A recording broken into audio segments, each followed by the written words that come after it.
Hello and welcome to this event of the Kurdish Library of Stockholm. My name is Nawzat Hiruri and I'm a librarian at the Kurdish Library of Stockholm.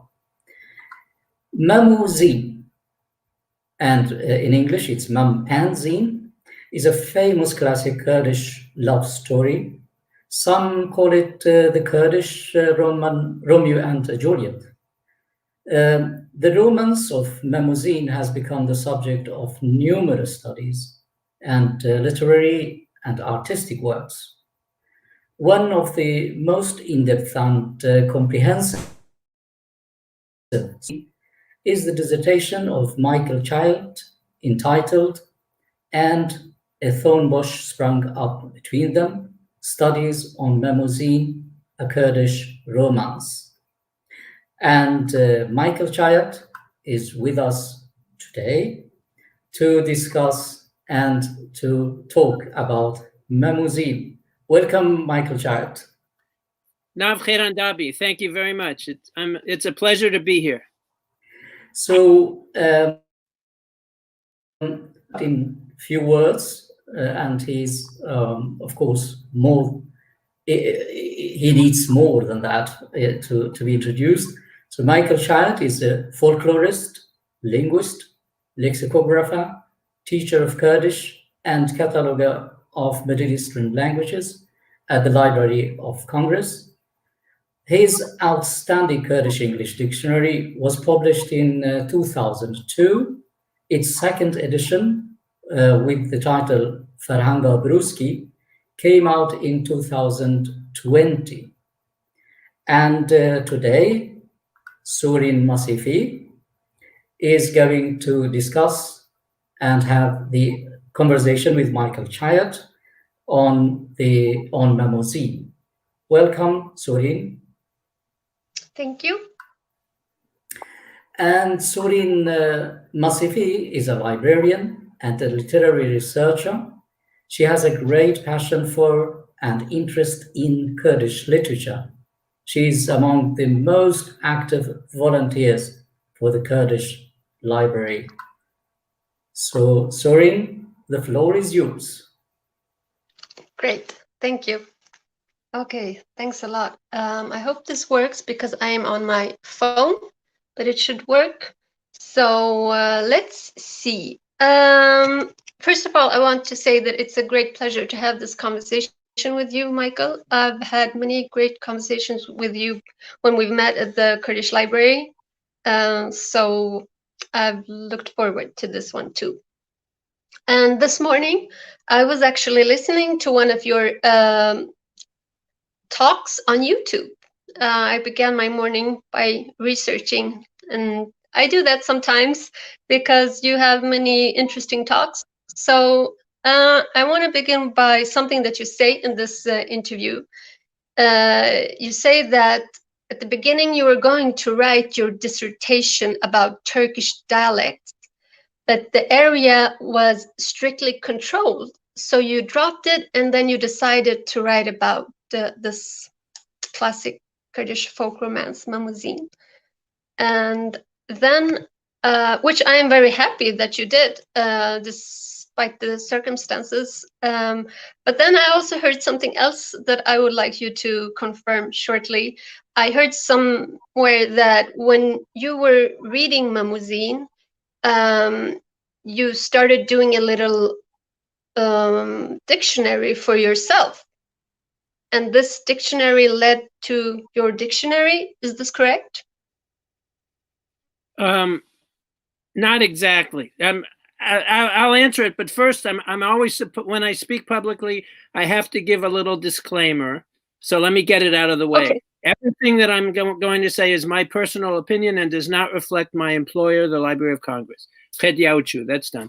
Now, I actually had started compiling notes for which became the dictionary to teach myself Kurdish before I knew enough Kurdish to even think about starting to read versions of Mamuzin.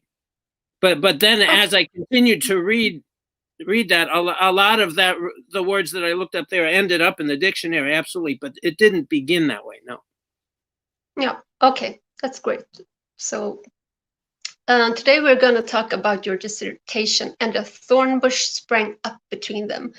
And first of all, I just have to say that this dissertation is truly impressive. I started to read it, and I began with the first part, which is the folkloristic analysis. And I think that it would be good that we cleared this out, that this dissertation was written in 1991, and it consists of two parts. One part is a corpus of 18 versions of orally transmitted. Yeah, I don't have it. I just had, I read it on a PDF, so that's great that you can show it. Volume 2, which is the text. Yeah, this is volume 2. Which is the analysis. Volume 1. Yeah, exactly. Great. Truly impressive. And well, it was written. It came out in 1991. I was working on it from about 1988 till 1990. It took me about 3 years. Okay, wow. That took you only 3 years? 1 year was spent entirely translating the versions, and then the rest of the time was writing the analysis, which is a folkloristic analysis. I want to stress that my dissertation is on the oral versions. I leave analysis of Ahmed Khani's literary poem Memuzin to other scholars. I certainly talk. There's one chapter in my dissertation where I discuss the distinction between the two, but I want people to not confuse them, first of all.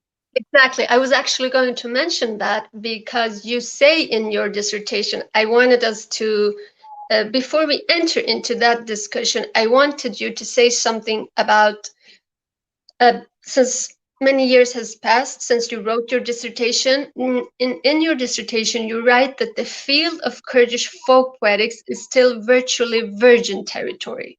I just want you to comment shortly about this. Do you know how much it has changed? Has something happened since then? Do you follow what happens? I'm glad you asked that.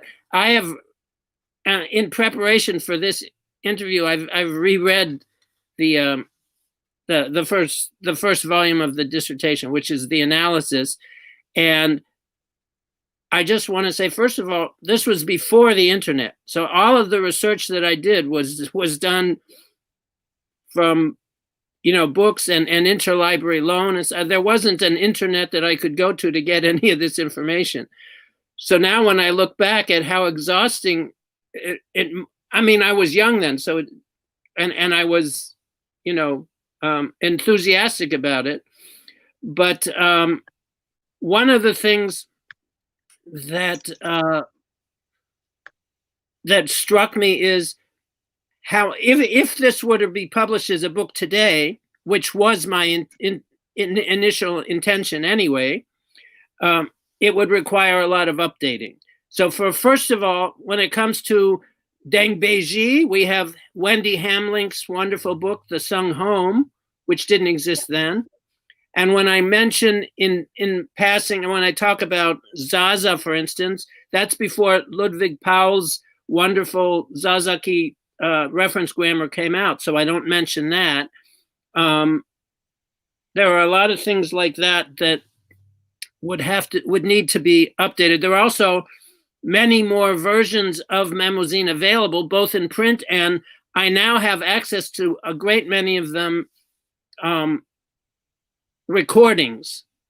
And it turns out that I didn't find this out until a couple of years ago, but one or two of the versions that I use in the dissertation, the recording of it, the recording of one of the Turoya ones from Tur Abdin is available online. You can actually listen to it. I was actually wondering, I was wondering, and when I read some of the orally transmitted version, that was a question that I had. So you can actually listen to them online. But just this one, but okay. Plus the one that I have the cassette tape for the version that I purchased it in Van, in Wan as they call it in Kurdish. That if I can, I would have to have that cassette tape converted to a CD, because I don't even have a functioning cassette tape recorder anymore.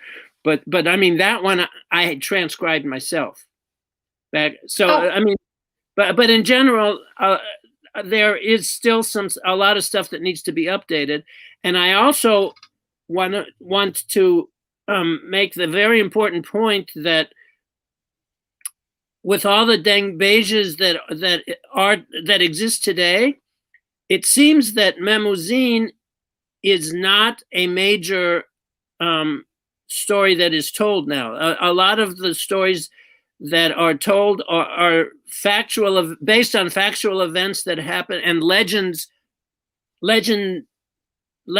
of events that happened in the 19th and 20th century. And Memuzin, which in some ways represents a feudal society, which a lot of modern Kurds can consider objectionable today. For instance, that Memuzin are sort of a prince and a princess and are treated differently than simple people. Some people find this objectionable. So it's certainly a very important story in Kurdish literature, folk literature, and even in Kurdish literature itself because of Ahmed Khani's version. But it is important to know that the tradition today, the oral folk tradition does not include Memuzin as prominently as it did in the past. And that leads us to this question that I think is important that we sort out what you said in the beginning of the conversation, because you write in your dissertation that many are unaware that Ahmadi Khani's literary poem is not identical with the oral version. So can we clear this out? Clear it up? Yeah. Well, the initial question is, which is older, the oral tradition or Ahmed Khani's literary version? And the answer is relatively straightforward, but it requires some explanation. First of all, Faqih Tehran, who apparently died 10 years before Ahmed Khani was born. So Faqih Tehran died approximately 1740, and Ahmed Khani was born in 1750, if those dates are correct. But Faqih Tehran, in one of his poems, says, as Memem Tuzini. So he refers to Memuzin before Ahmed Khani was even, as we say in English, a twinkle in his father's eye, before he was even born.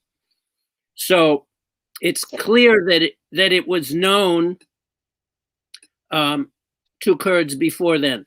Now, people did not start collecting folklore or linguistic texts until the middle of the 19th century, which is when nationalism in Europe came into existence, and collecting folkloristic materials was an offspin of nationalism. So the first versions of Memuzin, of the folk versions of Memuzin, appear in 1869, I believe it is. But because there was no collecting before then, it would be incorrect to assume that it did not exist in oral tradition before then. It certainly did, and the fact that Faqih Tehran mentions it before Ahmed Khani was born makes it safe to assume that it was in oral tradition and was actively being told throughout that whole period. And the fact that there are so many versions of it, as I mentioned in later chapters of my dissertation, that we can actually plot on a map different, what we call oikotypes, so different regional variations. It takes centuries for something to spread that broadly, that widely. So I think it's safe to assume that the oral versions preceded Mnemosyne. Well, Roger Lescaut, who was an important curdologist in France during the early 20th century, and he, together with Jaladet Bedr Khan, wrote a very important grammar of Kurmanji, reference grammar, which was the first book that I ever saw, actually. He makes a distinction between what he calls Meme Alan for the oral versions and Mnemosyne for Ahmed Khani's literary version. However, from my experience, when one says Mnemosyne, the Kurds, the people themselves, use Mnemosyne for both. The term Meme Alan exists side by side Mnemosyne, but no, I don't know of anybody who insists on only using the term Meme Alan when they're speaking of folkloristic or orally generated versions, and only Mnemosyne for the written. So we call this distinction the emic and the etic, EMIC and ETIC. But among the Kurds, there is no distinction.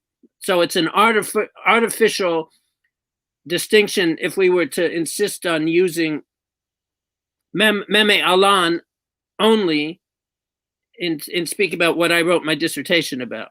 But there's an interesting parallel to that with the Khejusiyabend or Khejusiyamend, because that also is known by two names. One, Khejusiyamend or Khejusiyabend. There's that folk variation. But it's also known as Siabende Silivi, parallel to Meme Alan. So the name of the male character plus his tribal affiliation. So we see a parallelism there between in the duality of the titles for both of those well-known Kurdish romances, and I assign it to the genre of romance. If you're going to ask about that. Yes, and you already answered it, but it is good to because sometimes it's actually called an epic, isn't it? This is what I remember from some other discussions, that the word epic is also used.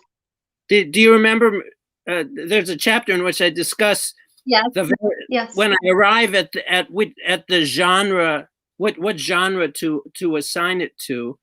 I talk about all of the different terms out there that have been applied to it, and epic is one of the terms. But if you look into it more deeply, an epic is generally if you think of the Shahnameh, for instance, that is the epic of the kings. That is the supposed history of the Iranian peoples through many generations, and it discusses battles and that sort of stuff. Mnemosyne is not the history of all of the Kurdish people, and it doesn't deal with generations of kings. It's one story of one generation, if you will. Well, I mean, it mentions his father too, but I mean, it's also an epic generally reinforces the values of a society, whereas Mnemosyne is rebelling against his father's authority. An epic would have the male character marrying whoever his father chose for him. Mem, on the other hand, is saying, I don't want anyone who you're going to assign to me. I've met Zine, and whether you like it or not, I'm going to marry Zine and I'm going to leave this kingdom and go in search of her. That is rebelling against his father's authority. And that's similar to what we have in Romeo and Juliet, for instance, or Tristan and Isolde. So that's more in line with folk romance. And also İlhan Başgöz, a very important 20th century modern Turkish folklorist, discusses Türk hikayeleri, and those are also folk romances, and the structure of them is so close to the structure of Memuzin and Khedju, for instance, that I see them as belonging to the same genre, and that genre is the folk romance. It's not a folk tale. Also, if you think about a folk tale, is very often told by women, for instance, to children before going to bed, or to a group of women. Traditionally, I'm talking about in the winter, people would be sitting around working together, sewing and knitting and things like that. And they didn't have televisions or radios or cassettes or anything, so they would have entertainment. Somebody would tell a story. So very often folk tales were told by women. No, there are also men who told them. But Memuzin was generally told at a place such as a diwan, or maybe a chaykhana, generally by a male dangbej, and generally to a male audience. So a folktale, and from a folkloristic point of view, a folktale and a folk romance, they're both folk narratives, but the audience is different. The structure is a little bit different, though one of the earliest versions of Memuzin that was collected in the Turabdin in Turoyo, the Suryani dialect of the Christians of Turabdin, starts out as a folktale and then sort of switches over. So it's curious. The first version that was collected is a little bit atypical in that way. But if you look at the vast majority of the versions that I analyze in my dissertation, they also think about a folktale very often begins, well, in English, once upon a time. In Kurdish, yek hebuye tunebuye khenji khwedi kes tunebuye, something like that. And they very often end in English with and they lived happily ever after. In Kurdish, Rahmet Ludeyubave Guhdaran, something like that. Memuzin doesn't begin or end that way. And it wasn't generally told to children before they went to bed. And also, a folk romance can go on for several nights. A skilled dangbej can stretch it out depending on the receptiveness of the audience. It can go on for many nights. One of the most embellished versions that we have, the one collected in Mukrian, yes, we're going to speak about that one later. I have questions about it because I read it and it was so different to the other ones I read. It is, first of all, very long, but we're going to save this discussion for a little later, because I would like you to speak a little about the differences between the literary poem Memuzin and the oral versions, because you write in your dissertations that these differences can be divided into two categories. One is aspect of texture and one of content. Could you say something about these differences, and if it is possible to give an example of them? Well, luckily, since I reread it over the last couple of days, that's still fresh in my mind. But yes, so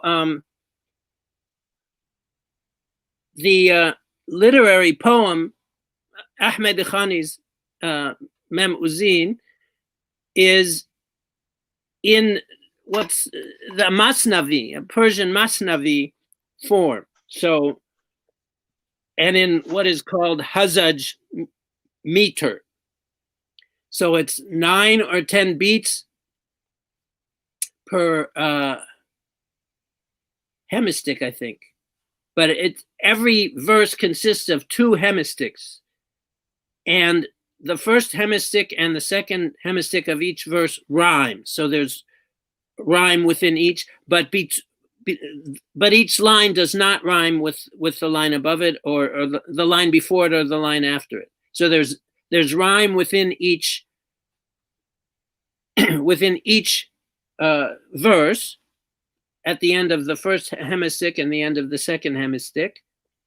And then the next line will have a different rhyme at the end of each of the 2 hemisticks, etc. That's Ahmed Khani's literary version, which is, as I said, in the Masnavi. The oral versions fall into 2 categories as far as that's concerned. One is completely in sung verse, and the other is in prose with inserted sung verse at certain key points. And in both cases, the sung verse has rhyme at the end of each line. So that's very different from the Masnavi, which doesn't have have the same continuous rhyme at the end. And so the rhyme could end in something like ane. Let me see if I can find an Chodeo tu biki ferware, lipse kevotke ke biki chare, emsesene zine bemera biki chare. So there you see are. That's from one of the versions that's in prose with an inserted sung version. Let me see if I can find you one from one of the sung ones, which ends in ane. Roje ke jeroje khudane, beservi bajare hade hati aide ke mazin, aide ke qurbane, khwarzid chune male khalane, brazid chune male apane, buk terketin jamale khazurane, beri khwadana mali bavane, jikhora chune zayane, evherse miluke ha kurde wan kore ware wan windane. So those all end in ane. That's a very big difference right there. That's a formal difference. That's a textural difference. Text, exactly. Context are the 3 things that any folkloristic text can be analyzed according to.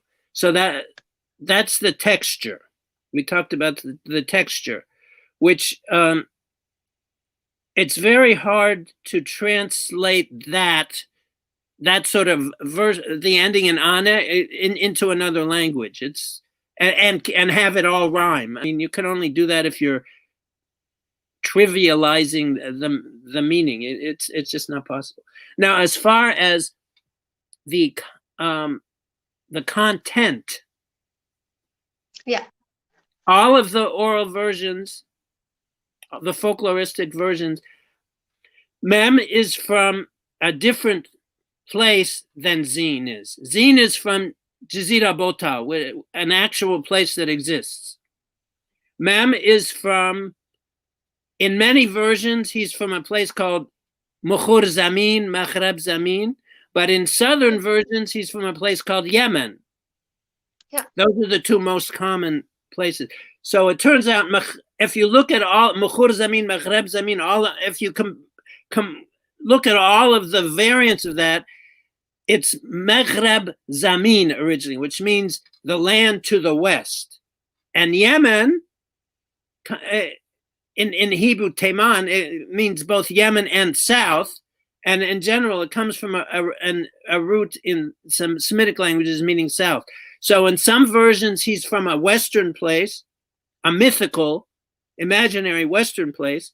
In other versions, he's from a Southern place. But the point is, he's from a different place than Zine is. And they are magically united this one night, the first night when she is brought to his bed, and they wake up and they see each other and fall in love with each other after arguing about where they are, who's come to whom. But you might ask about that later. But anyway, yeah. So compare that with Ahmed Khani's literary poem, in which they're both from and living in Jazira Botan. And they also become aware of each other in a completely different way. It's Nowruz, which is appropriate because Nowruz, we're in March and it's coming up in another couple of weeks. So Mem and his servant Bangin dress up as girls so that they can go out unnoticed among the people who are and participate in the festivities, rather than because he's the son of the Mir having everybody treat him royally. He just wanted to go out, and so to be unidentified, incognito, they dress up as girls. By the same token, Zine and her handmaid dressed up as boys for the same reason. And they happen to encounter each other in the festivities. So each one looks at the other and thinks that the other is the external gender that they're displaying, and is asking him or herself how he or she can feel love for someone of the same gender as he or she actually has, but behind the costume, it looks like each one is of the other gender. So there's this very clever little sexual play, gender play going on there, which in at least one recent Kurdish movie has been mentioned in taking place in Diyarbakir, where somebody is an actor, somebody who identifies as gay is an actor and is identifying with that whole question from the literary version of Memouzine. So the way that they meet, again, is very different. So there are lots of things like that that enable us to make the distinction between the folk versions, what the Roger Lescaut would call the Meme Alan of Meme Alan, and the literary version of Memouzine. Though I haven't embraced the term Meme Alan. Maybe I should. Maybe it just make it easier to know what I'm talking about. But since the Kurds themselves don't, I haven't wanted to impose that on them. And I thought there was one thing that you mentioned in your dissertation that was so interesting. I think it's worth mentioning regarding the differences between the literary version and the oral versions. You write somewhere that the character of Mem is somehow more noble in the version that Ahmed Khani writes, and right. In the oral versions, he's this kind of selfish, sometimes rude, sometimes not very noble person. And I thought that this was very interesting, and I thought that, well, how do you think about this? What's your explanation? Do you have one? Well, sure. I actually published that chapter separately in a journal several years ago, and the title of that article is Mem a hero? Yeah. And so the Mem of Ahmed Khani's literary Memouzine is very saintly and sort of like out of the Sufi tradition. He's very soul searching and very polite and prays a lot. In the oral tradition, he's very good looking and very irresponsible and even cowardly in some of the things that he does. And he also isn't respectful of his father. He goes off on his own. He decides who he's going to marry and goes off on his own. But I think that for the audience of these versions, which is your average poor Kurds in villages and in towns who do not have the freedom to choose their own bride or to talk back to their father, to hear the stories of somebody who can and who gets away with it, well, up to a point, gives people the opportunity. One of a major function of folklore is to give people a way to vent their frustrations.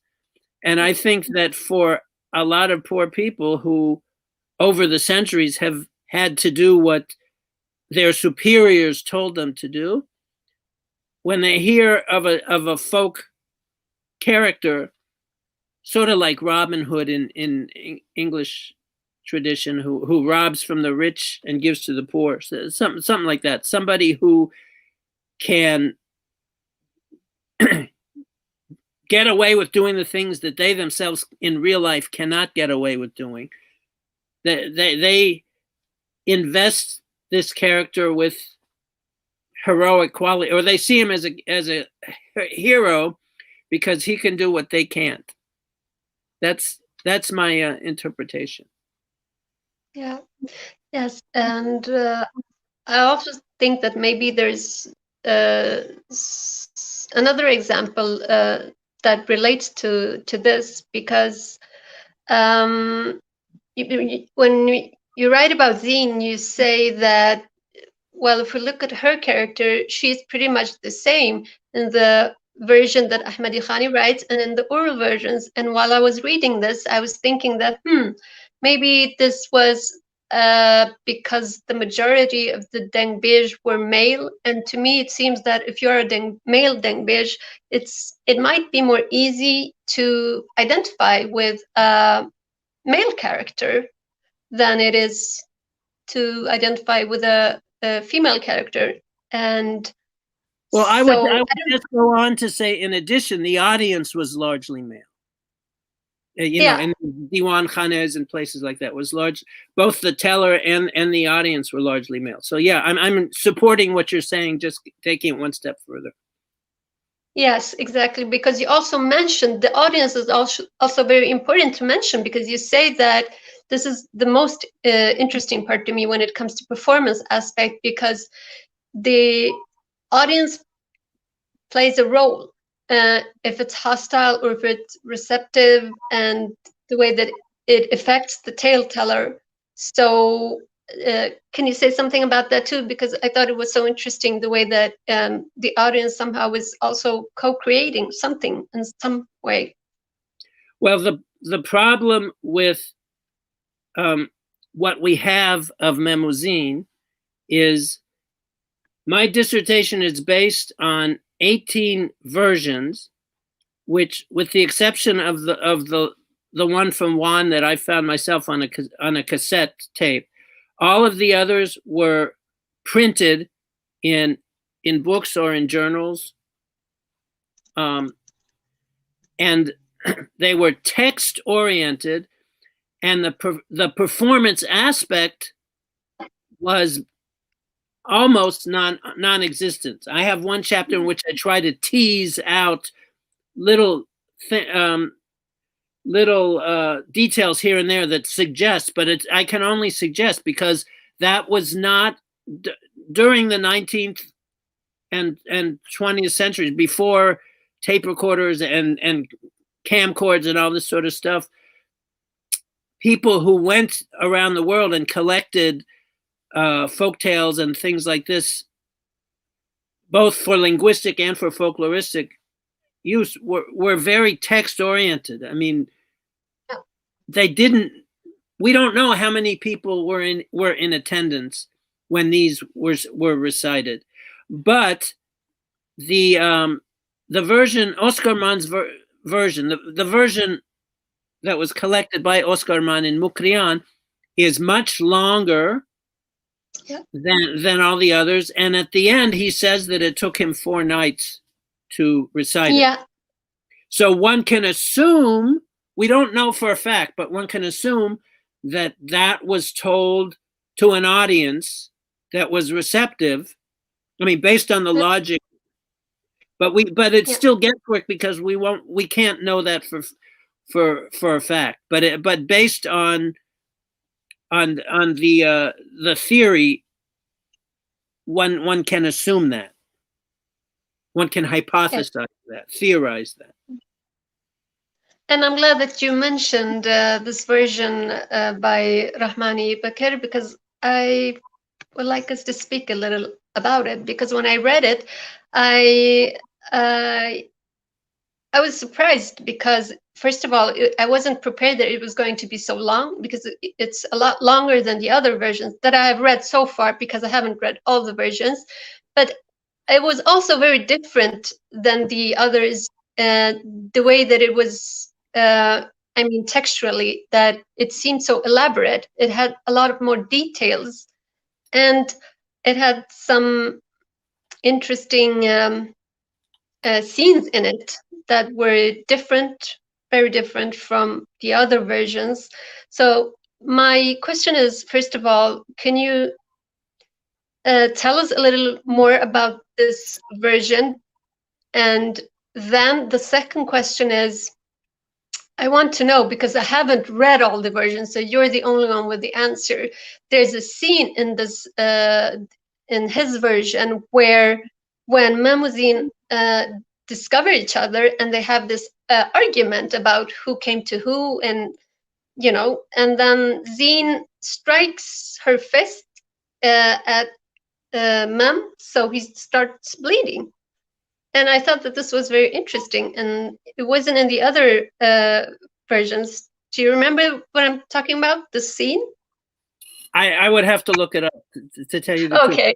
But let me just say, first of all, that Oscar Mann's Rahmani Bekir's version has been published in Kurdish and Arabic script in a book called Tuhfe Muzaffariya, which you probably have in the library. So instead of having to read that 19th century Latin transcription gobbledygook, you could read it transcribed into the Arabic orthography, the orthography for Kurdish.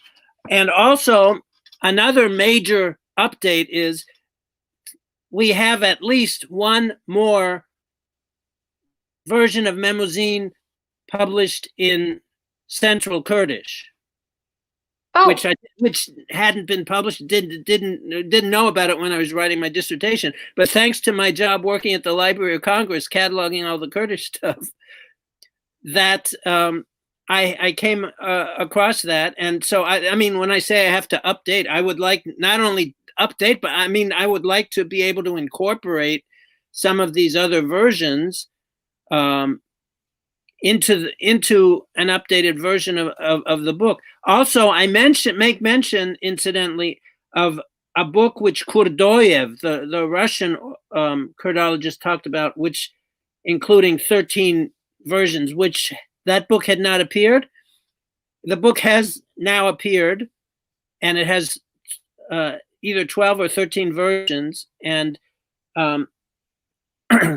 I now can give the bibliographic reference for that, and it has 1 or 2 versions that were not in my dissertation. The rest of them actually are from my dissertation, but so there's at least 3 more versions there in print that I would like to be able to incorporate into if it's ever published as a book. The question is, who do I apply to for 36-hour days? Because 24-hour days don't seem to have enough time to do all the things I'd like to do. But so you said that you discovered 3 new versions in Central Kurdish. No, one in Central Kurdish, one in Central Kurdish, and yes, and I also I knew of. I had heard Kurdoyev had mentioned in an article that he was preparing an edition, a book which had either 12 or 13 versions in Kurmanji, Northern Kurdish of Memuzin, and that book has now come out, and it has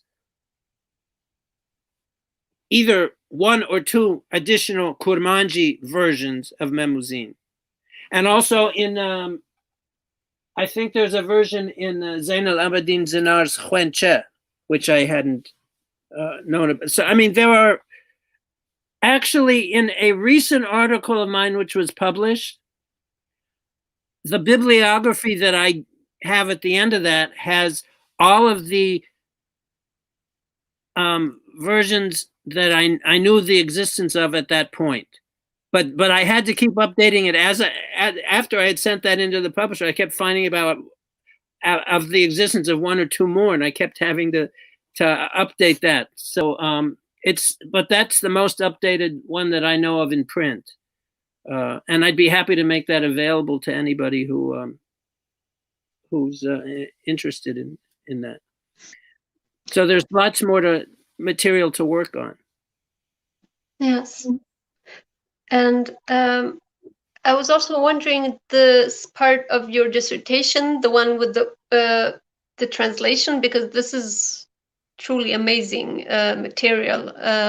Is this printed? I know reprinted as a book, because that's what would be extremely valuable, because I think that this version, it can attract another type of reader, the ones that are interested in reading it perhaps, but they are not able to read the literary version of Ahmadi Khani because their Kurdish is not good enough, or maybe they don't even know Kurdish. So well, my whole dissertation is available through university microfilms, which I mean, how you go about that nowadays in the world of the internet, I don't know, because last time that I needed something like that, it was still, you would order it from them and they would send you. Oh, okay. Like this, but it is university dissertation information service, but it is, anybody can order a copy of it. And actually I have PDFs of both the first and second editions. I mean, I wouldn't charge. Perhaps they would, but I would be happy to make it available to anybody via email. Yeah. Of course, then it has all of the typos, and there aren't that many typos, but in just rereading it recently, I saw 1 or 2. Yeah, 1 or 2, but that's pretty good to be a dissertation of that kind, I think. And then the thing is that when I was really extremely excited about reading these English versions, or the English translation rather, and was something interesting about reading them, that when I started reading it, it kind of felt like it was exciting, because to see what the next version would be like and what would be different in the other one, and then in the other one, and what is like. But then somehow I also they felt connected somehow. It didn't feel like they were separated, because, and then I was thinking about what happens to your to the characters and how you perceive them, because for example, when you think about Mir Safdin, and he's Zin's brother, right? And he is most often he's described as someone that can't think for himself. And that's where this other character comes in, Bakr, but then suddenly in one of the versions he says something towards the end which is too smart for him. So I was like, okay, now you're speaking up. Why didn't you speak up earlier? Like, and so I realized that the way that you read these versions, it's as if they are connected, and it's just like you continue to read them. Well, for your average Kurd growing up, I'm assuming that one would have heard Memuzin recited several times growing up, you know, either by the same dengbej on several different occasions, or if one traveled, one might hear it from several different dengbejes, and then one might be struck by the different, like ours back home said has this happened, but yours here has something else happen. I mean, by reading the different versions, you're getting, it's sort of equivalent to that, but it's still artificial because we're not in the atmosphere where it was traditionally being told. I mean, yes. I would love to do that, but I'm not even sure how well I would understand it the first time. The nice thing about recording is if you miss something, you can play it back again. But if somebody is just singing along, it's like, well, wait a minute, what did you say in that last sentence? You know? Yeah. Sure. So reading something that's originally oral is an artificial, superimposition on. We're lucky that we're able to do that, but again, it's at the cost of not knowing about the performance aspect. So the ideal for the future is if somebody is going to collect this or any other folk performance, to provide all of the aspects of it. So, you know, let people know what the audience consisted of, or where in the story people stood up and clapped or cried or whatever, you know, like to let people know about that too. That would be ideal.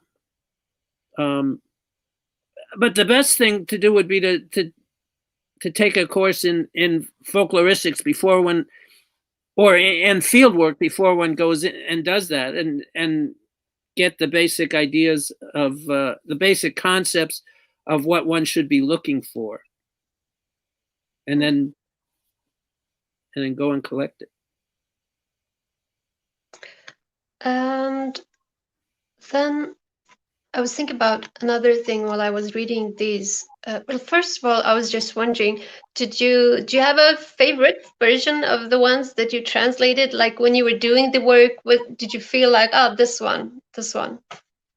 Well, the one that I first read, that for me was the base, that everything else then was compared with, was the ZK1. So Zargotina Kurda, there are 3 versions in there. This is from a Soviet publication.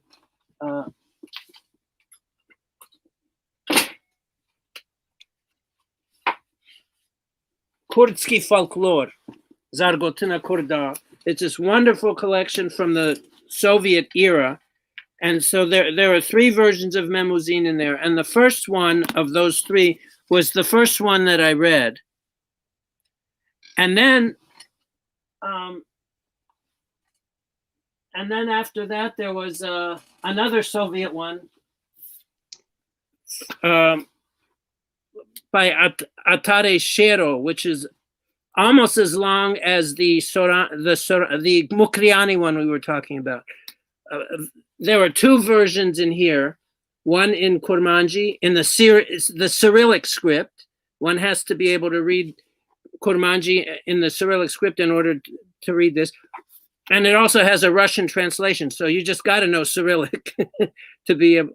And the second version is only in the Russian translation. The original Kurdish was apparently lost in the siege of Leningrad during the Second World War. So we're lucky that we even had the Russian translation of that. So, but I would say those two, ZK1 and EP1, are, because everything I gave just like a 2-letter abbreviation so I could refer to them. Those are the two, and there was so much similarity between the two of them that intrigued me too, and made me want to read more, just as you said, and see, how different the other versions are. But it's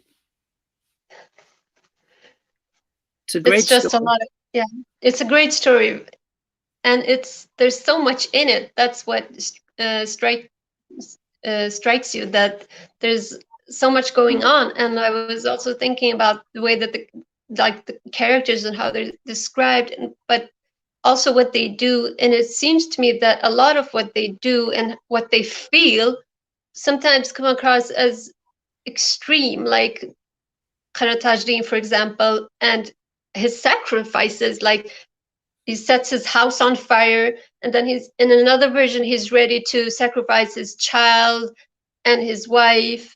And then we have the question with Mem's beauty and how it's described, this overwhelmingly beautiful man. Everything is to the top, like beauty, feelings, anger. So, and I was wondering, is this something typical for folklore or folk literature? I would say, to a certain extent, it is. I mean, in Yusuf and Zuleika, Usibu Zuleika, which is also, I mean, that is a story which, it's the only story, if I'm not mistaken, that exists both in the Torah, in the Old Testament of the Bible, and in the Quran. And we have another beautiful young man. In this case, it's Yusuf, rather than Mem, and Zuleika, who is the wife of Kutaifar or Potiphar in the Hebrew Bible.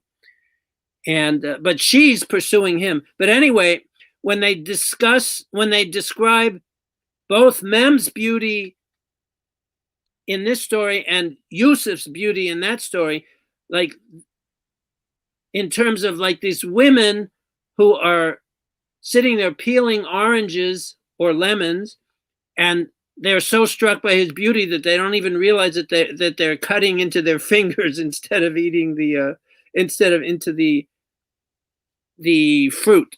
And I mean, that is a folk motif. And that's sort of stuff that you see, and it's not limited to Memuzin. And as far as Kara Tajdin's being willing to burn down his own house to create a diversion, yes, so that Mem and Zin can escape disgrace because they were meeting, and all of a sudden the Amir appeared with his entourage. Yeah. And Zin is hiding behind Mem. I mean, this is the most dramatic part of the story. So, yeah, in order for their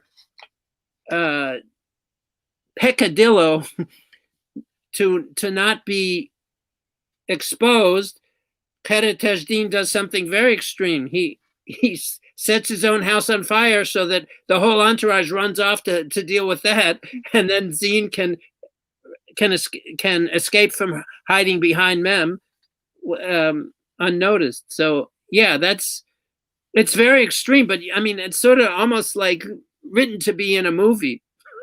But it has, to my knowledge, I mean, there is a movie based on Ahmed Khani's version, but I've never seen a movie based on these folk versions. But I think it would be, that's just like asking for a movie to be made of it. Yeah. Yes, I remember you mentioned that actually when the first time we met at the Kurdish Library. I think you said also something about that it would fit so well into an opera. It could, but it also is showing a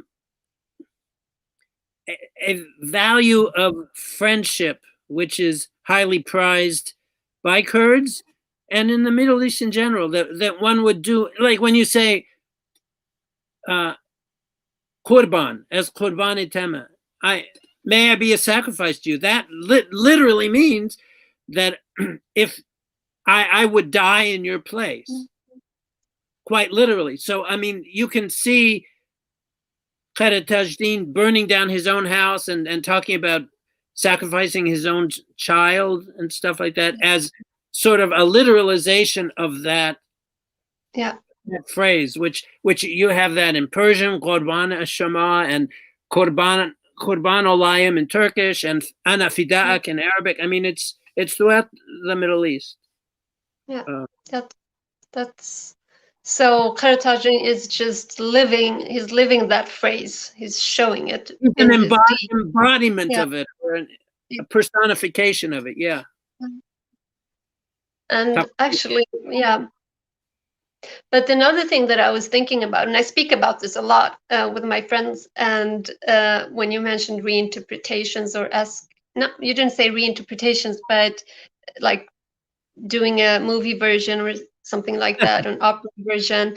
I a lot of the time, because this is what folk literature or classical literature do, it inspires contemporary writers and modern writers to write novels or poetry, or it seems to me that there's so much in this that could inspire new literary writings, like the novel or the play. There are a couple of plays of Memouzine. Yeah. But are they like, they stay true and loyal to the original happenings, or are they like playing with the story?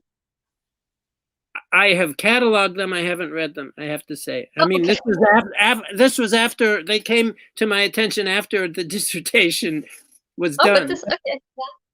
But that's very interesting to know about, for me at least. And they were written in Kurmanji? Some of them are actually in Sorani. Okay, I mean, literary plays based on Memouzine. There are a couple of them. Yeah, that's definitely something to. Somebody should write a dissertation on that. You know, the adaptation of something like that to a modern literary form. How to what process does that involve? That's great. You just answered the question that I was going to ask, and you just answered it. That's the question was basically like, what advices do you have that you, for future readers or researchers, what they could look into that maybe has not been done, or that you think deserves more attention? That is. Well, I think I've also mentioned that with the performance aspect. Yeah. But again, I mean, one big question is what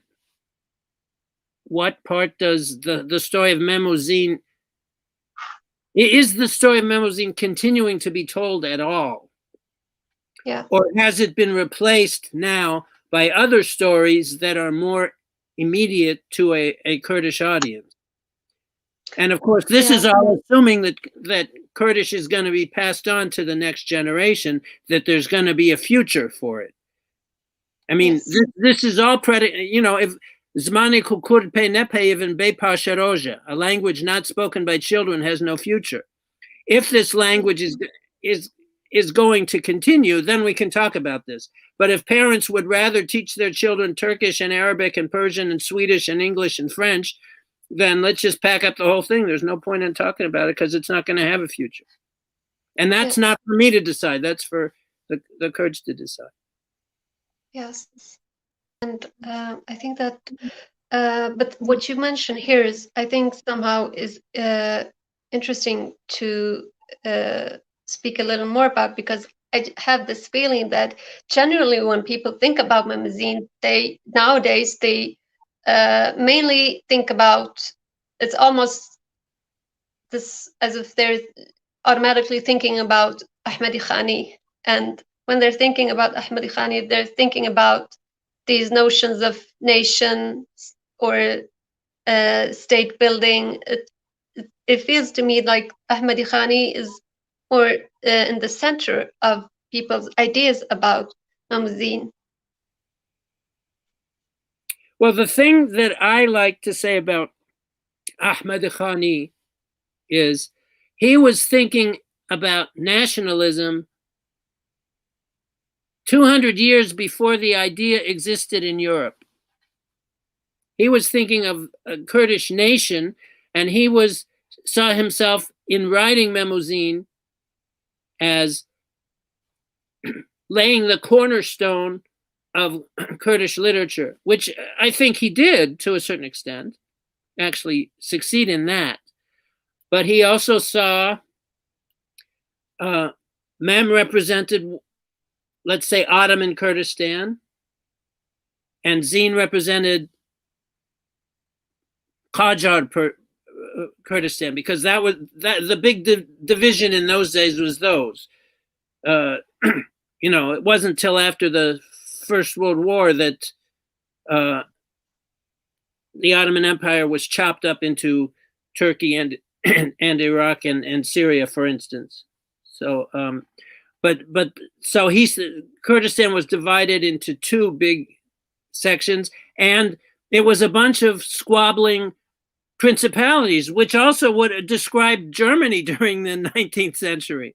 There was no German nation. There were all of these squabbling principalities. So when people look down their nose at what they see as Kurdish lack of unity, how long ago was the same true in Europe? People forget that. But he saw Bekir Mergawer, as he's called in Sorani, or Bekir Awan, the villain of the story, as a personification of what was separating Mem and Zine from being able to unite, being able to get married and fulfill their dream. But the fact that he was thinking of the Kurds as a distinct nation, he was born in 1750. He died in, I'd have to check, I forget what. I'm always bad with numbers. But nationalism didn't, came into being in the 19th century, in the middle of the 19th century in Europe. So he was ahead of the game there, ahead of the game in Europe, which people perceive as the, where all these things are started. Though actually, of course, Mesopotamia, where Kurdistan is where civilization as we know it began too. So that should be borne in mind as well. Yes, and yeah. And Kaknozad and I we were speaking about this yesterday, actually, about do you know of any English translation of Ahmed Khani's adaptation? I know of one, but the English isn't, it's not a very decent English translation. So I only know of that one. Yeah, if you look at how many translations there are of the Shahnameh or of the Rig Veda, or there's certainly room for other translations.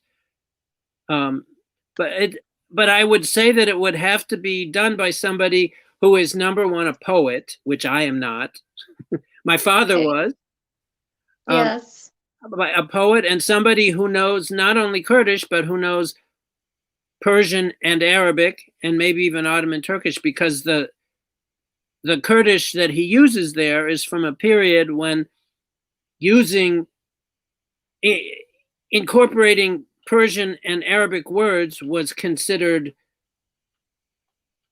a display of one's eruditeness, of one's being learned. Today, people are taking those words out and replacing them with good Kurdish words. But the point is, if you're going to understand fully what he's saying, you have to know Persian and Arabic in particular well enough to know what he's saying. So it's going to require, again, somebody who's a poet and who knows these Middle Eastern languages very well. And such a person goes with my blessings. Yeah. Well, let's just hope that such a person will come along, because I think that the English translation would be, it's very much needed and would be very much appreciated. But it's got to be a translation which is a fine, which lives in English, which flows in English. Yeah. Not something. But that's what I felt that your translations were. But a lot of that, those were prose translations, first of all. And there are some things that my Kurdish hopefully is a lot better now than it was when I was a grad student. So there are certain things that I would look at now and understand better, and I would have to change or improve upon. Yes. I don't know enough about Idrisi Bedlisi to say anything about him. And at this point in my career, I'm very comfortable saying I don't know. So I'm sorry, Jindarach. Okay, so now we have some questions, because Kaknoza told us to leave 20 minutes, and we are right on time because we have 20 minutes left. So that was perfect for questions. Do we have any questions? Mustafa Kalpak's question you have basically answered already, I think. To have Memosin, adapted to a musical, or a musical specifically, that'd be interesting. That'd be a great idea. Renas Audal. Yeah. How could one see the aspect of Kurdish nationalism if you never knew anything about the Kurds before? Well, by reading Memosin, you're no longer going to be ignorant about the Kurds if you're reading Memosin. But to fully understand the story, you have to understand what Ahmed Khani's purpose was in writing it, which I think I just mentioned. But the way that it is seen today by Kurds is, many Kurds see it as, we have a national epic. Well, epic. We have a fine piece of literature, a poem equivalent of Shakespeare in English, or Goethe and Schiller's works in German. I think that Ahmed Khani's Memosin is that. It's just important that people understand the distinction between that and the oral versions, which has survived into the 20th century as oral tradition. Whether it's continuing into the 21st century or not is a good question. Haji Kardokhi, what other literature? Well, Memosin is similar to Ferhad and Shirin, Vis and Ramin, Layla and Majnun. There are lots of romances, tragic, Romeo and Juliet, Tristan and Isolde. There are lots of tragic love stories like that in the Middle East and in Europe. Yes, yeah, the right is the South if you're standing in a certain position. I mean, like in Paris, if you stand at the end of the little island in the middle of the Seine, the left bank is on you. The left bank is the southern bank, and the right bank is the northern bank. So you have to be standing in the opposite direction for Yemen to be the south. Yeah. Well, I don't. Ahmed Khani describes the character of Memosin much more literary, while the oral version is a poor description of the same character. I love the oral versions. I'm a folklorist, so I'm to call Mem's depiction in the oral versions as poor anything. I wouldn't agree with. But I think it's important to understand the differences between the literary version and the oral versions. But all of the oral versions seem to agree in depicting Mem as a sort of irresponsible, spoiled brat. Yeah.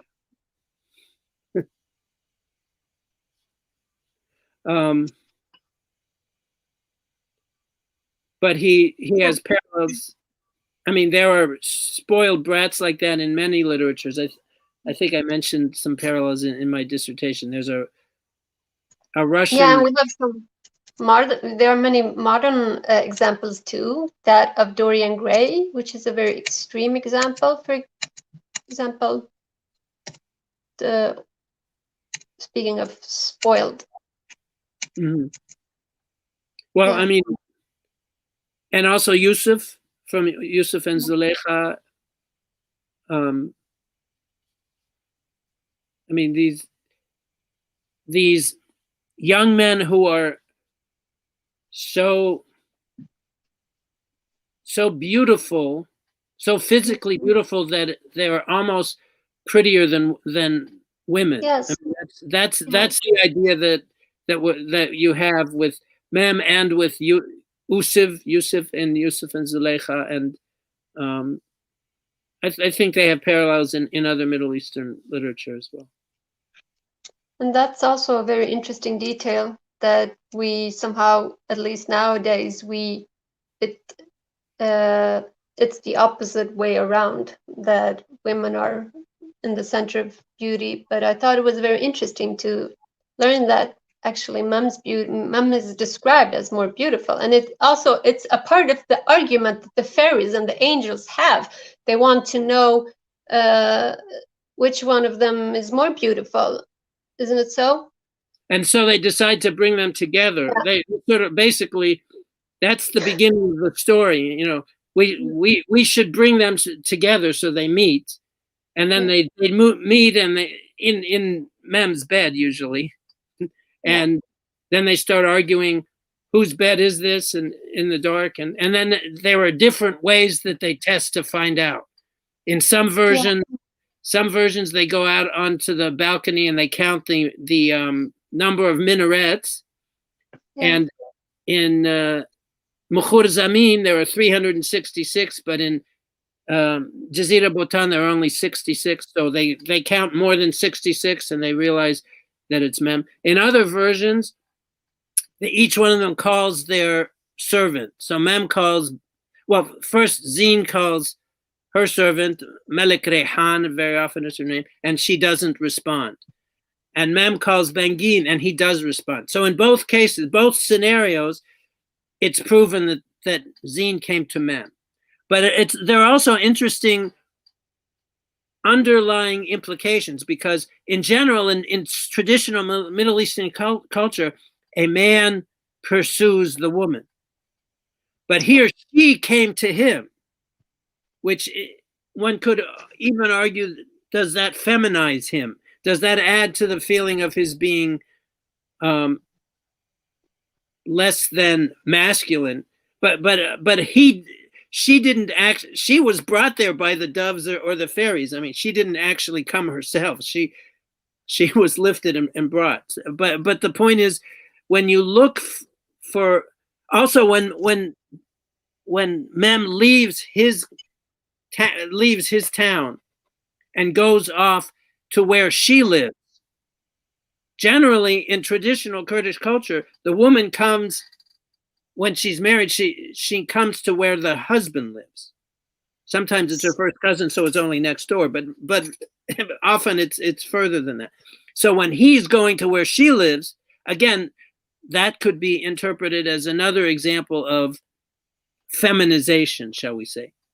Looking at traditional Middle Eastern and Kurdish values, traditional values, you can say that, and a lot of this just that doesn't exist in Ahmed Khani's literary version, because they're both living in the same city to begin with, so there isn't that particular thing just doesn't appear in the list of things.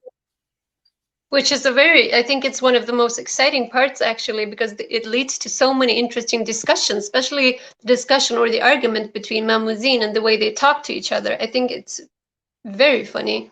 And yeah, so. It would lend itself to a movie. It would lend itself to a musical. It would Yeah. certainly lend itself to a play. Yeah. And so hopefully such things will actually take place. That would be great. Yes, I think good. Do we have any? There are no more questions. Okay, so event it. Even I understand that you're supposed to shut down the event. Right? What it says? No, no the message. Oh. Okay. Oh. Well, we're coming. I guess we're coming to the end, right? We have some more time left, and I wanted to just ask you. Let's see. Yeah, we have 10 minutes left. So I just wanted to ask you: do you feel that you are done with Mamoudzine, or do you think that you will return to it? My professor, Alan Dundas, my folklore professor at the University of California at Berkeley, said that when one writes a dissertation, you should basically write a book and use the dissertation process as the excuse to write that book.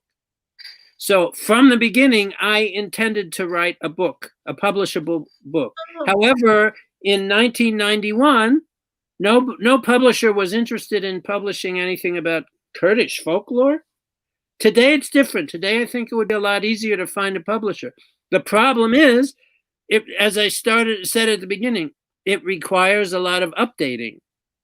Yes. And I would like to update the information, but also I would like to include some of the other versions that that have surfaced since then, which would mean, of course, both translating them and then adding them to all of the interpretation and everything. I mean, that would take a couple of years, and I'm fully employed right now at the Library of Congress, and I'm also teaching Kurdish actively in addition to that. So like I said, if I could have 36-hour days instead of 24-hour days, it's something that I would like to do in the future.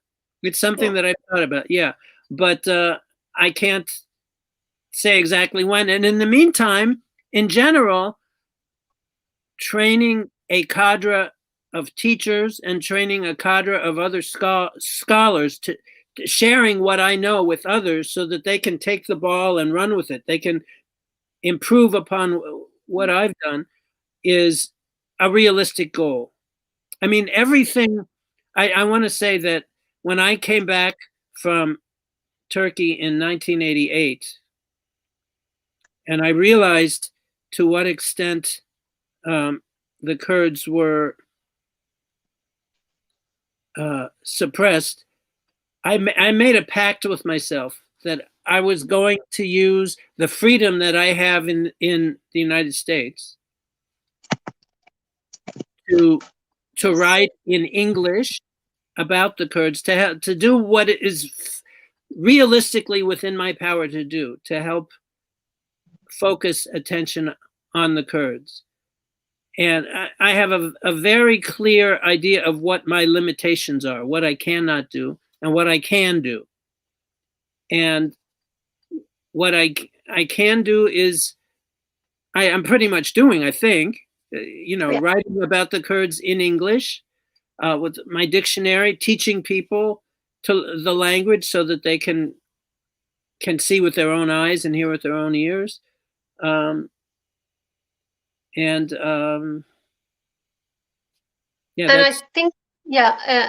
think that's why, I don't know, but I guess that this COVID situation also contributes to we have a lot more online conversations and activities. So I think that this is also something good, because you don't have the time to write, but you have, and when you talk, you can like talk. That's why conversations are important and good, because, and I picked that up from the Kurdish library. Like, I met so many people there, and I have amazing conversations with them about Kurdish history and literature. And I learned so much through that. And I realized that, wow, just by talking with someone for an hour or so, more or less, you learn so much that you would not learn reading a book. And Yeah. that positive side of COVID, I would say that we have these events a lot more frequently. So perhaps this can also contribute to you spreading your knowledge and your because I also think that the important part that also connects to our theme is that I have a great love towards the spoken, orally transmitted knowledge to learn through speaking with other people, and I got that from the Kurdish library because I didn't have it before, and uh, and it was because I realized that, wow, there are like so many people that come to this library and they know so much about these different topics, and I would need 2 lifetimes if I were ever, able to catch up. Because also they speak languages that I don't speak, so it's just not possible for me to catch up at all. So that kind of made change my relationships to reading and towards the way I think about these things. So that's why we're trying to do more of this. Well, your mission is a blessed mission, Piroza, and I wish you success in it. And I must also say that at the beginning of the whole COVID thing, which is just about a year ago now, I was contacted by Ibrahim Seydo Aydogan, who suggested that we have a series of lectures and courses via Zoom. We're all stuck at home with, and I said, sure, I'm open to it. And so the Kurdology Online became this wonderful forum with several very fine scholars sharing their knowledge. But the response from the students, from the Kurdish public, was just amazing. I think we were all just bowled over, just amazed to see that there were as many people as there were who could speak in Kurmanji, who could give talks, and people who could follow talks, whose Kurdish was good enough. I mean, we didn't realize that we were as many as we are. And so it's been a real shot in the arm, a real positive thing. And it also gave me personally the opportunity to share a lot of my ideas with a lot more Kurds than I had ever thought I was ever going to have the opportunity to reach. Yeah. And so I'm grateful for that. I mean, to be able to see the positive side of a negative situation is important. And so I think that, well, I've already done that. So. Yeah. Yes. No, I agree. And I think it's, and it also proved that this is extra important for Kurds, because then, because there's still so many difficulties to do things in different parts of Kurdistan. So I think that the positive sides of COVID, it is a real blessing, really. And I think people are understanding this as they go along. Well, it'll be interesting to see once this is finally all over, how we will react to each other differently than we did before, with the knowledge that we now have. Yeah, that's true. That's true. That's hopefully we'll find that out, because hopefully this situation will be over, so we can have more visits. Most importantly, from you and other visitors to our library, because that's what we really enjoy. And having said that, I want to say Thank you, Michael. It was a pleasure. It's always a pleasure to speak to you, and I learned from you. And it was truly amazing to have this conversation with you. And I hope that we can have more conversations in the future. In person. Yes, in person, so we I can mean, go back to Gamla Stan, where we went. And yeah, there's a lot more to talk about. That I'm always left with that feeling when we meet and speak. well, it's been a pleasure. I haven't seen you in person for, is it 2 years now? I think. I think And so. Yeah. and it's always, I always look forward to seeing you when I come to Sweden, and I'm happy to invite me again. I'll be happy to talk again about another topic if you'd like, if it would be helpful. That's great to know. That's great to know. Yeah, I have lots of topics and questions. So yeah, and so I want to wish you a happy Sunday. What time is it now? It's 2:30 here, 2:30 in the afternoon. Okay, 2:30. So What you've time is got it there? it's 7:30. 7:30. Exactly. Yeah. Yeah. Okay, well, have a lovely evening, and I hope you have a good week coming up. Yes. Thank you. To And you happy too. Nowruz ahead of time. It's early, but Yeah. Thanks to you too. And we'll keep in touch.